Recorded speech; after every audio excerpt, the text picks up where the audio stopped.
رب ذوالجلال کا اصول ہے کہ اس نے جتنے بھی انبیاء کرام علیہم السلام کو دعوت توحید دے کر قرۂ ارض پر بھیجا تھا، یہ اس کا اصول اسی وقت سے طے تھا کہ اس نے اپنے انبیاء کو اور ان کی دعوت کو غالب کرنا ہے۔ بے شک دنیا جتنی مرضی مخالفت کرے، جس قدر مرضی بہک جائے، اللہ رب العالمین کو انسان کی بغاوت سے، اس کی مخالفت سے ذرہ بھر بھی فرق نہیں پڑتا۔ دوسری طرف شیطان بڑے دعوے کر کے آیا اور کسی حد تک وہ اپنے دعووں پر پورا بھی اترا کہ میں ان کو ہر طریقے سے تیرے رستے سے ہٹاؤں گا۔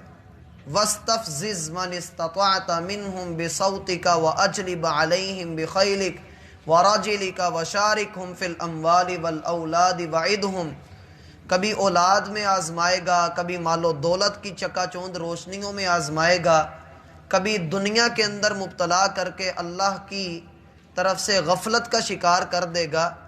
تو انسان شیطان کے ہتھ کنڈوں کا شکار ہوتا ہے، لیکن رب ذوالجلال نے پہلے دن سے یہ اصول بنا دیا کہ کتب اللہ لأغلبن انا ورسلی، اللہ نے یہ بات لکھ دی ہے۔ کتب اللہ نے یہ لکھ دیا۔ کیا لکھا؟ لأغلبن انا ورسلی، ضرور بالضرور، یہ لازم ہو چکا ہے، کہہ دیا جا چکا ہے اور اس میں کوئی تبدیلی نہیں ہو سکتی ہے۔ لأغلبن، کہ غالب میں نے ہی ہونا ہے، ورسلی، اور انہوں نے جو میرے رسول ہیں۔ کیوں غالب ہونا ہے؟ اس لیے کہ رب کے پاس جو قوتیں ہیں وہ دنیا کی کسی اور ہستی کے پاس نہیں، اور رب کے جو فیصلے باکمال ہیں ویسی صلاحیتیں اور حکمتیں کسی اور کے پاس نہیں۔ جب اللہ رب العالمین نے یہ اصول طے کر دیا تو اب سورت کے اختتام پر اللہ اسی اصول کا تذکرہ کر رہے ہیں۔ وَلَقَدْ سَبَقَتْ كَلِمَتُنَا لِعِبَادِنَا الْمُرْسَلِينَ، اپنے بھیجے ہوئے بندوں کے ساتھ ہمارا یہ وعدہ تھا کہ غالب تم ہی رہو گے۔ غلبے سے مراد یہ نہیں ہوتا کہ انسان اپنی حکومت لے کر آ جائے، سیاسی غلبہ جیسا کہ ہمارے ذہنوں میں آ جاتا ہے کہ اپنی پارٹی اقتدار میں آ جائے تو یہ غلبہ ہوتا ہے۔ اس کو غلبہ اللہ رب العالمین کے ہاں نہیں کہا جاتا۔ غلبہ کیسا ہوتا ہے؟ غلبہ یہ ہے کہ آج دنیا میں 1.5 ارب مسلمان موجود ہیں، لیکن محمد صلی اللہ علیہ وسلم، ان کا دین اور آپ علیہ الصلاۃ والسلام کے دین کو مٹانے والے وہ موجود نہیں رہے۔ آپ علیہ الصلاۃ والسلام کا غلبہ یہ ہے کہ آج بھی آپ کا نام زندہ ہے، لیکن جو مٹانے والے تھے وہ خود مٹ گئے۔ بے شک آپ علیہ الصلاۃ والسلام نے مکہ پر حکومت کی، مدینہ پر حکومت کی، ارد گرد کے قبائل پر آپ نے حکومت کی، لیکن آنے والے وقت نے بتایا کہ ایران، عراق، مصر، روم اور بڑے بڑے 3 بر اعظم پر مسلمانوں نے حکومت کی، حتیٰ کہ سیدنا عثمان رضی اللہ عنہ کے دور میں 44 لاکھ مربع میل، جو آدھی سے بھی زائد دنیا بنتی ہے، اس پر مسلمانوں کی حکومت رہی ہے۔ یہ غلبہ ہے۔ اور اللہ رب العالمین نے قرآن میں ایک جگہ پر یہ بات نہیں کہی، بے شمار جگہوں پر یہ بات آئی ہے۔ اگلے پارے میں بھی ہم پڑھیں گے اِنَّا لَنَنْصُرُ رُسُلَنَا وَالَّذِينَ آمَنُوا فِي الْحَيَاةِ الدُّنْيَا، ہم اپنے رسولوں کی اور ایمان والوں کی دنیا کی زندگی میں بڑی مدد کرتے ہیں۔ بسا اوقات ایسا بھی ہوتا ہے کہ آپ توحید کے رستے پر چل رہے ہیں تو آپ قرآن کا مطالعہ کرتے ہیں، آپ کو پتہ لگتا ہے کہ یقتلون النبیین بغیر الحق، انبیاء کو شہید کر دیا گیا، ان کی گردنیں کاٹ دی گئیں، جنگوں کے اندر ان سے لڑائی کر کے، ان کے ساتھ قتال کر کے ان کے دندان مبارک شہید کیے گئے، راستے کے دونوں طرف کھڑے ہو کر ان کو پتھر مارے گئے۔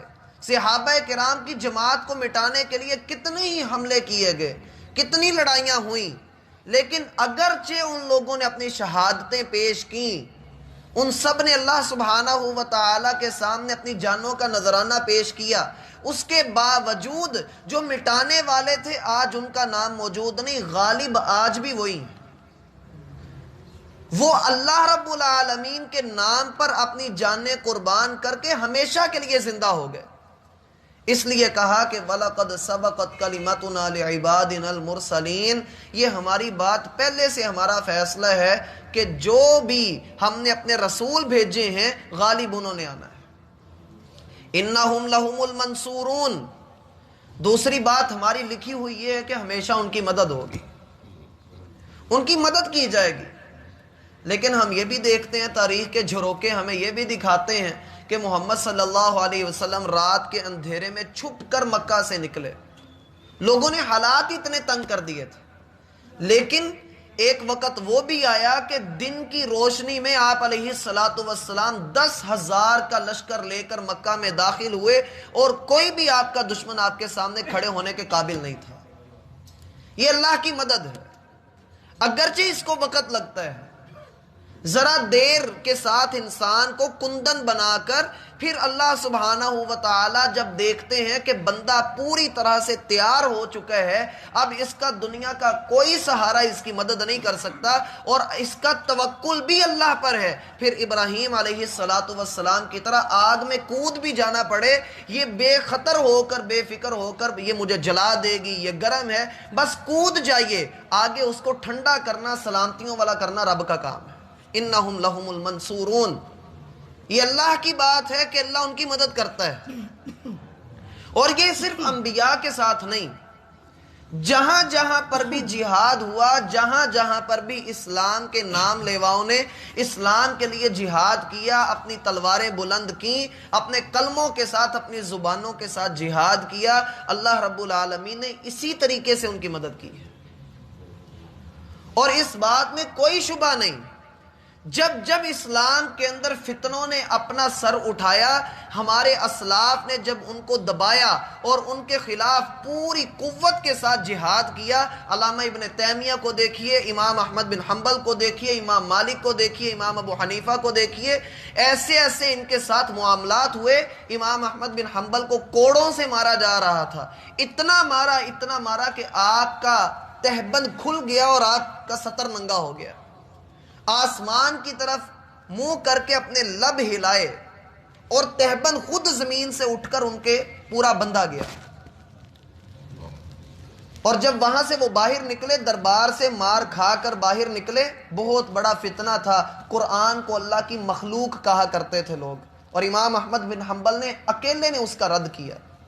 بڑی بڑی پیشکش ہوئی، بڑے بڑے لوگوں نے آ کر بڑا کچھ کہا کہ امام صاحب کیوں اپنے اوپر اتنا ظلم برداشت کر رہے ہو، صرف ایک مرتبہ کہہ دو کہ قرآن اللہ کی مخلوق ہے۔ کہا میں یہ نہیں کہہ سکتا، پردہ ہٹایا، باہر لوگوں کا ایک جمع غفیر نظر آیا، ایک مرتبہ اگر احمد بن حنبل کی زبان کہہ دے کہ یہ اللہ کی مخلوق ہے، یہ سارے مان لیں گے، کل قیامت کے دن ان کا حساب بھی احمد بن حنبل کو دینا پڑے گا۔ میں یہ بات اپنی زبان سے نہیں کہوں گا، بے شک میری جان چلی جائے، اور اسی حالت میں وہ شہید ہوئے۔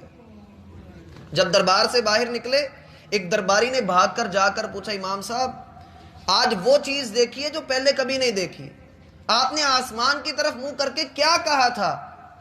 فرمانے لگے، میں نے اللہ سے کہا تھا، اے اللہ میں تیرے کلام کے آگے آڑ بن کر کھڑا ہوں، اے اللہ میرا سطر ننگا ہونے دینا، میری عزت کی لاج رکھ لینا۔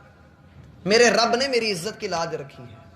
اور اب رسول اللہ صلی اللہ علیہ وسلم کو دیکھیے، بدر کے میدان میں جب آپ اپنی پوری کوشش، پوری محنت، پورے وسائل لے کر آ گئے ہیں، اور سامنے 1000 کا لشکر ہے، اور اللہ کے رسول کے لشکر کے پاس میرا بھائی 313 بندوں میں سے صرف 2 کے پاس تلواریں ہیں، کہنا ہی آسان ہے، صرف 2 کے پاس تلواریں ہیں، 2 تلواروں کا 998 تلواروں کے ساتھ مقابلہ ہے۔ دوسری طرف وہ ایسے لوگ ہیں کہ روز اونٹ ذبح کر کے کھا رہے ہیں، شرابیں پی جا رہی ہیں، اور یہ ہے کہ بس آج یہ اسلام کا لشکر مٹا کر جانا ہے۔ اللہ کے رسول صلی اللہ علیہ وسلم توکل اللہ پر کیا ہے، اور اللہ کو پکارا کیسے؟ اے اللہ اگر آج تیرا یہ لشکر دنیا سے مٹا دیا گیا، تیرا نام لینے والا کوئی نہیں ہوگا۔ اتنا روئے حتیٰ کہ اللہ سبحانہ و تعالی کی طرف سے مدد آ گئی۔ آپ علیہ السلام نے یہ تو نہیں نہ کیا کہ مدینہ میں بیٹھ کر کہا کہ میں پڑھتا ہوں، قرآن پڑھتا ہوں، ختم دلواتا ہوں، اور چلو جی مدد ہو جائے گی، پھونکے ماروں گا اور یہ سارے کفار جو ہیں وہ تباہ و برباد ہو جائیں گے۔ اللہ کے رسول دعا کرتے تو اللہ کے لیے مشکل نہیں تھا کہ اللہ ان کو تباہ کر دیتا، لیکن اللہ رب العالمین نے میرا بھائی پہلی جتنی اقوام اللہ نے دنیا میں بھیجی ہیں سب کو کسی نہ کسی عذاب سے ہلاک کیا. آج کے کافر کو کیوں نہیں عذاب ہوتا؟ کبھی غور کیا آپ نے؟ آج کے کافر پر کیوں نہیں آسمان سے پتھروں کی بارش ہوتی؟ ایک ایسا زلزلہ کیوں نہیں آتا کہ سب کے کلیجے پھٹ جائیں؟ ایسا کیوں نہیں ہوتا؟ اس لیے کہ اب اللہ رب العالمین نے عذاب کی نوعیت بدل دی. عذاب اب بھی موجود ہے، دنیا کے اندر ہی موجود ہے، لیکن وہ کافر تک پہنچانا مسلمان نے. کس طرح سے؟ سورۃ التوبہ اللہ رب العالمین فرماتے ہیں قاتلوہم یعذبہم اللہ بایدیکم، مسلمانوں کافروں کے ساتھ قتال کرو، اللہ تمہارے ہاتھوں سے ان کو عذاب دے گا. تمہارے ہاتھ ان کو جب لگیں گے تو یہ عذاب میں مبتلا ہو جائیں گے. اور تاریخ اس بات کی گواہی دیتی ہے کہ مسلمان ہمیشہ تھوڑے رہے لیکن کفار کے بڑے بڑے لشکروں کے اوپر غالب آئے. میرا بھائی ہزاروں کا مقابلہ لاکھوں کے ساتھ ہوتا رہا. 9000 کا لشکر تھا مسلمانوں کا جنگ یرموک میں، 9000 کا لشکر تھا اور مقابلہ کتنے کافروں سے تھا؟ 3 لاکھ کافروں کے ساتھ. لیکن مسلمانوں کو اللہ نے فتح دی. طارق بن زیاد کو دیکھیے، مٹھی بر فوج تھی، بہت زیادہ بھی آپ اندازہ لگائیں تو 8000 بندے تھے اس کے ساتھ. ساری کشتیوں کو آگ لگائی اور 2 لاکھ فوج کے ساتھ ٹکر لے لی.